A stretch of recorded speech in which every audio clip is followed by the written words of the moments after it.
கோவையில் இருதரப்பினரிடையே ஏற்பட்ட மோதலால் இளைஞர் ஒருவருக்கு கத்தி குத்தின் மூலம் பலியாகியுள்ளார்.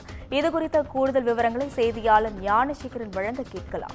வணக்கம் ஞானசேகரன், உங்க விவரங்களை பதிவு செய்யலாம். வணக்கம் அஸ்வினி.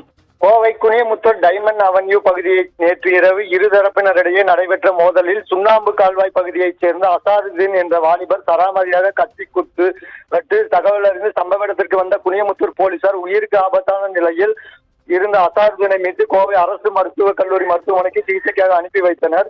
அங்கு தீவிர சிகிச்சை பிரிவில் அனுமதிக்கப்பட்டிருந்த அசாருதீன் இன்று அதிகாலை சிகிச்சை பலனின்றி உயிரிழந்தார். மேலும் இந்த கொலை சம்பவம் தொடர்பாக 4 பேரை பிடித்து காவல்துறையினர் விசாரணை மேற்கொண்டு வருகின்றனர். முதற்கட்ட விசாரணையில் கடந்த 2 நாட்களுக்கு முன்பு அசாருதீன் குனியமுத்தூர் பகுதியில் இருசக்கர வாகனத்தில் சென்று கொண்டிருந்த நிலையில் வேறொரு இருசக்கர வாகனத்தை மோதி விபத்து ஏற்பட்டுள்ளது. இதனால் அசாருதீனின் நண்பர்களுக்கும் எதிர்தரப்பினருக்கும் இடையே மோதல் ஏற்பட்டுள்ளது. இதையடுத்து கோவை குனியமுத்தூர் காவல் நிலையத்தில் புகார் அளித்த நிலையில் முதல் தகவல் அறிக்கை மட்டும் பதிவு செய்து இருதரப்பினரின் போலீசார் அனுப்பி வைத்ததாக தெரிகிறது.